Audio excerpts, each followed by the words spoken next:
Because they're fading it out. Yeah, because the new ones. Why are they fading out? New model. Noriko has the high 8 semi-pro, the small one. By the same, Nikon and Sony put out the same exact one, same factory. Speak. Ciao. Hi Paul, how are you today? Here we are in sunny Florence with the sun in my eyes. Where are my sunglasses, Paul?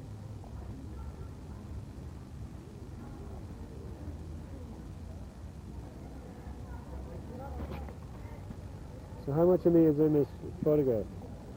I'm going to sit on your right. Speak again. Hi, how are you? We're shooting here.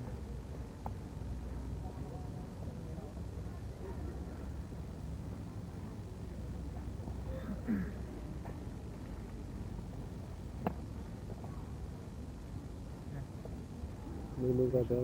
That's fine. Okay, I'm sort of hard to adjust the camera. I just want to sort of be halfway in.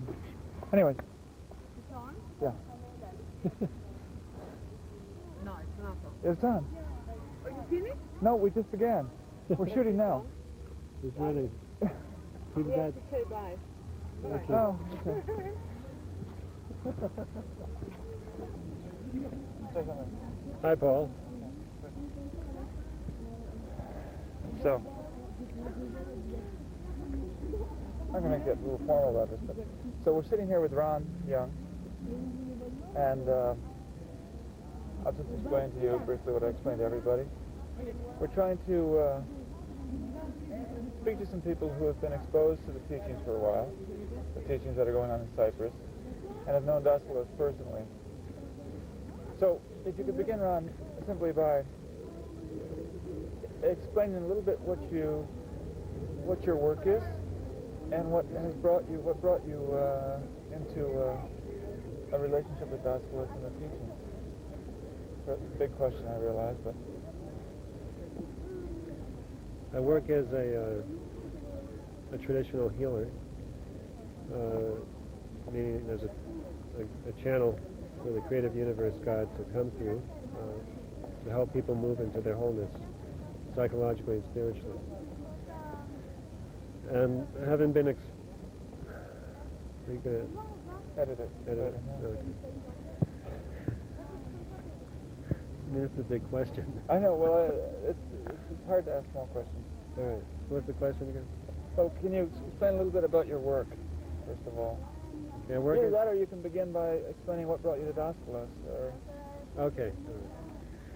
I work as a traditional healer, and I was trained for a period of 12 years very intensely by 3 different spiritual masters, very closely, each having their own specialty. One was very, very well known in a sense of working with the absolute God, with the absolute nature of God. And as a spiritual healer, touching people for a fraction of a second, like this. And they would go to the hospital, they would go see their doctors, and there would be no tumor, there would be no cancer left. It would just go through their whole being, all the sheaths, all the bodies. do you want to say her name? Or? Her name was Hilda Charlton. And her work was to move you deeply in meditative states to the place of samadhi, where you absorbed within the absolute, where you lose your nature, there is no other, and you move into the sense of the eternal moment. Her work was working, if you want to divide realms, was to work within the very high heaven realms, through the realms of masters, the angelic, the different forms of different gods and different traditions, because she worked with all the traditions. I was also trained by a man named Orestes Valdez, and his specialty was breaking up negative elementals and breaking up quote-unquote black magic. And much of that work that he trained me through was through working through the psychical and the astral planes, and the corresponding planes within the human form. It was very intense work. And it was very much against my own nature, having been trained in the Absolute with Hilda. Sort of the wrong direction. Yeah, it was like Hilda had trained me that in the years of working with her, there are many states that open psychically within myself. And when they would open, she would say, you have to make a choice. You can either get caught in the phenomena, caught in the enamorment of it, because it's very beautiful, the phenomena when it happens, and then get lost in that river and miss God, or you can close it down and keep going for God, the big God, she would say. And so I'd have to make choices and keep going. And then when the phenomenon occurs, it's very beautiful. But then you have to make a choice. After about 5 years, I believe, of very intensive training with Hilda, then I was sent to Orestes. After Hilda passed over? No, she was still alive, and they were close. Yeah. And Orestes was Mr. Phenomena himself. He was South American. He was from Cuba, and his father and his grandmother worked in the White Brotherhood. That was their tradition, the White Brotherhood, the Christian tradition, and Native American tradition. And he added to that different African traditions because he was Cuban. So he brought all these traditions together, and we worked with, on one hand, with the saints, with Christ, with Mary. He'd work with Africans, with Native American energy. He worked with Egyptian energy. And his specialty was to take a person, place them in a chair, and give them a diagnosis. He would draw a diagram. He would tell them exactly why they came. He would then tell them what he could do for them. And they would come for spiritual or physical healing, different things. Yeah. And he'd just have them write their name on a piece of paper. He'd tell them why they came, what he could do for them. And then he'd normally send them home to bring back things to do a ritual with when they came a second time for the healing. And he would spend anywhere from 1 to 5 or 6 hours with a person, depending upon what it took to do the work. Now, he would bring into the room the different energies that he needed. Whereas with Hilda, I was taught to go out. He taught me I had to be there and bring it all in. It was a different process. And I had to work, he worked with many forms. And I had to learn to work with these forms, which I actually was against my nature. I had Hilda on one side pushing me in one direction, and him on the other side, at the same time pushing me in the other. It was like a mashed potato, you know. And they were friends. They laughed about it. There was a certain humor they had about this. Different work, right? Right, and they spent time together. You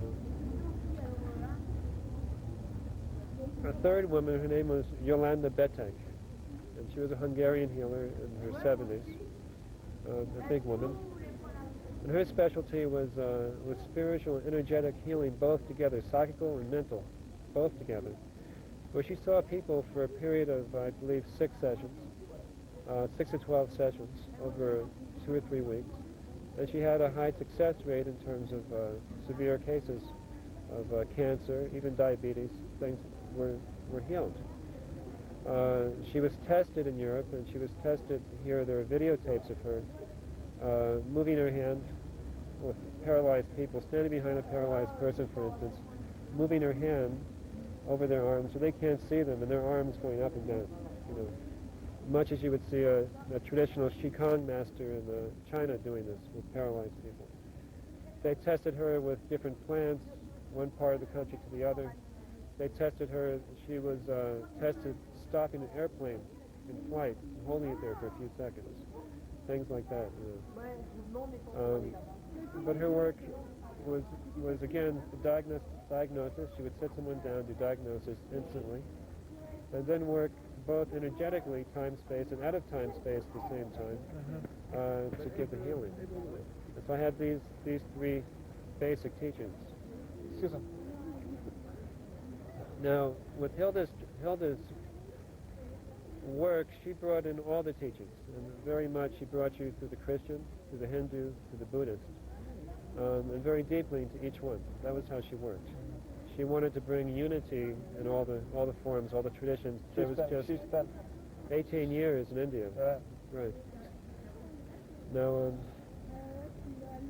so that was approximately 12 years of training. 12 years altogether. Yeah. And then how did you first hear about Daskalos? A friend of mine gave a book to me and said, "There's a man here. It's a story about a man in Cyprus, and he talks in very similar words to the way you talk. You should read this book. So the book was lying around the house maybe 6 months, and I was going to Canada to give a workshop, and I got to Canada and I was sick. I had a flu. And it was the only time I ever had to cancel a workshop. It was the only time I really didn't feel good about giving a workshop. It was to a certain group of people who'd asked me to come.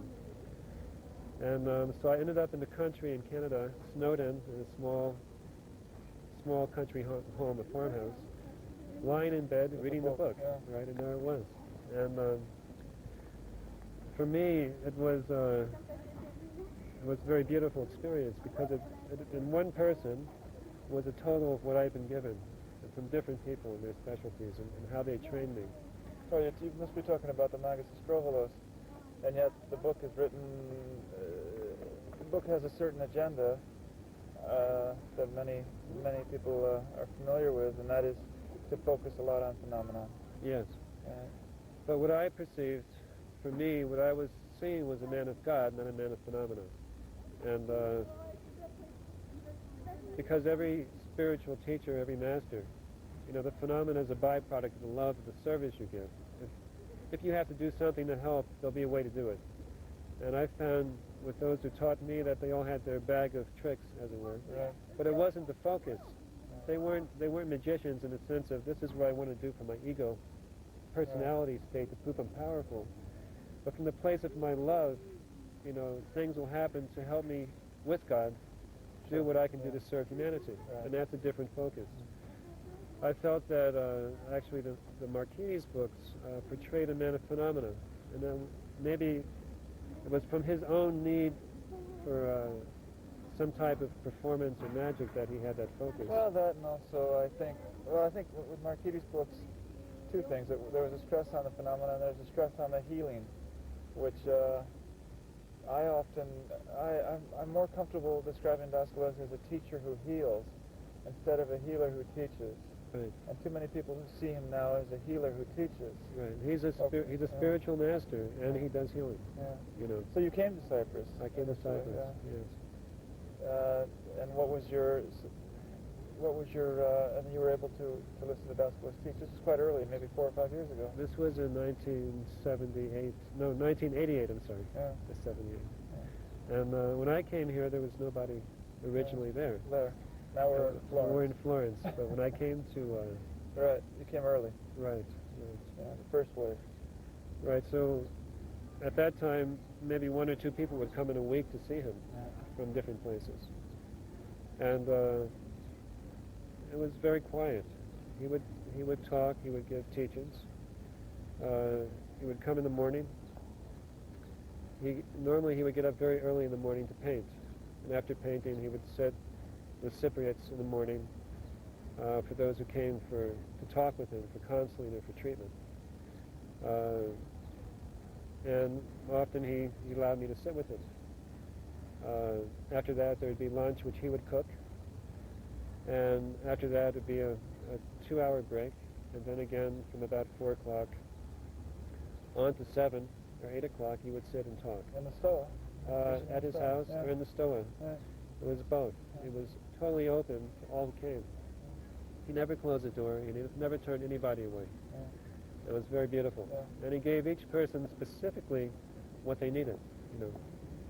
What was beautiful was that, unlike the books, when you're with him, you understand the place that God has within him at all times. And also the sense of love. There's never a sense of power. There's never any sense of him having to demonstrate or prove anything. No. There was too many people who have read the books written about him. They come to Cyprus and they're often disappointed because there's not enough phenomena. Right.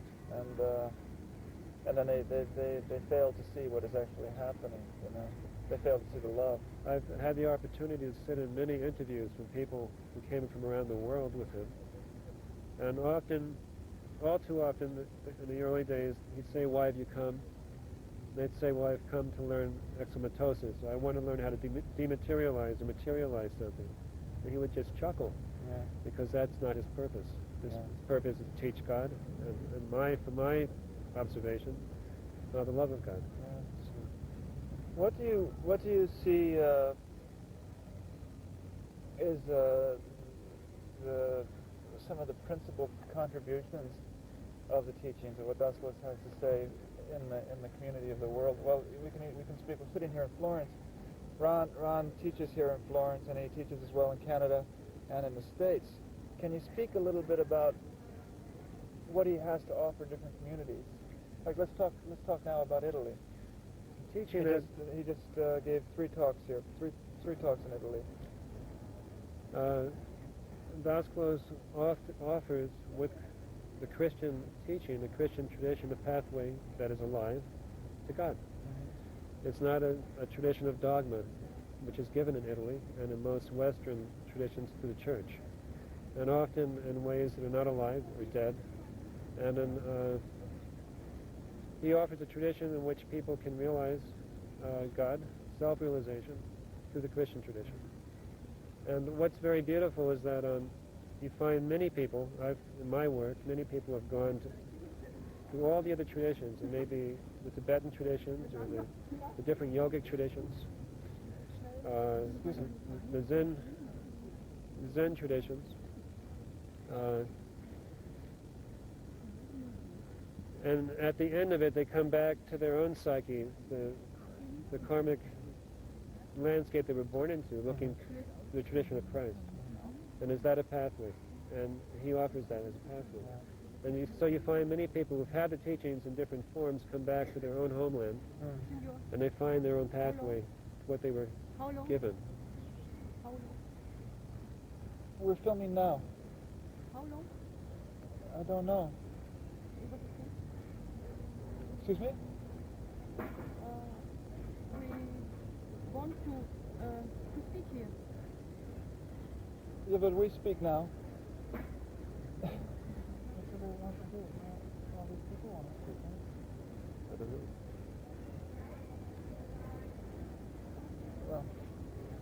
Well, I was speaking last week in Germany with a father, a minister of the church, and he pointed out that one of the things that the church fails to do in Germany and in Switzerland, it was actually Switzerland, was it only gives you Christianity as a theory. It doesn't give you Christianity of the heart. Right. And he says one of the most valuable contributions of Daskalos' work is that it's very heart-centered. And I think that part of the problem with a lot of the people who've gone to the East is that they fail to find that in Christianity, so they go to the East to explore that. Right, exactly. Yeah. Right, he has a heart-centered teaching which is based on experience. It's not theoretical, it's not a dogma.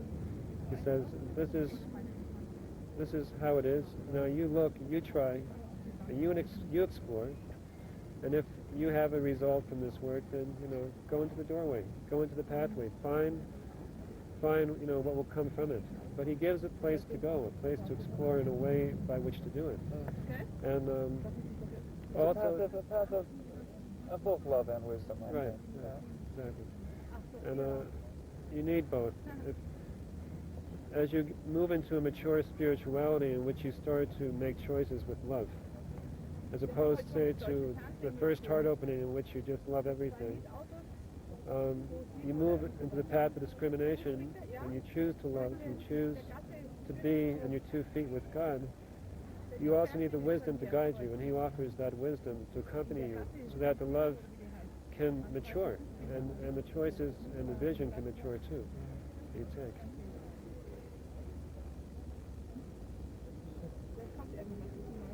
10 minutes we have, but this is a little difficult anyways.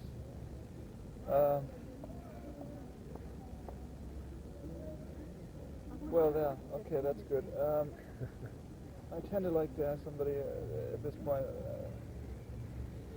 a little bit about if they have a personal anecdote or something that they might want to share, so that people can get an idea of who Daskalos is as a man, not as a teacher. Or who is Daskalos to you personally? I mean, I know who he is to you as a teacher, and I know how maybe he's influenced your work, but on a personal level.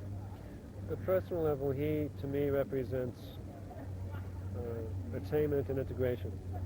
attainment and sense of his self-knowledge, self-knowing nature with God, and integration and his ability to bring it to earth, to manifest it in a simple way, and to live it and to demonstrate both the God and the human within. So, for instance, he has a family. He has always lived within the world. He has grandchildren. He takes a very active participation in life, and he does it with self-awareness with God. He's brought psychological, the spiritual, the human, the divine together, and he lives it in a simple, a very simple way to demonstrate it. There's no fanfare, there's no noise. It's a very beautiful teaching. That itself is the greatest teaching to me. Yeah, it's a funny thing about Daskalos is that people really can't understand the level of his modesty. You know, I think that a lot of teachers they're attracted either by money or fame or whatever, or they're repulsed by it. Yes. So they have, in either case, they're influenced by it. Daskalos doesn't seem to be influenced by it. I mean, Daskalos can speak. He can speak to 3,000 people, give a beautiful talk, and it's very hard to say you've done a good job.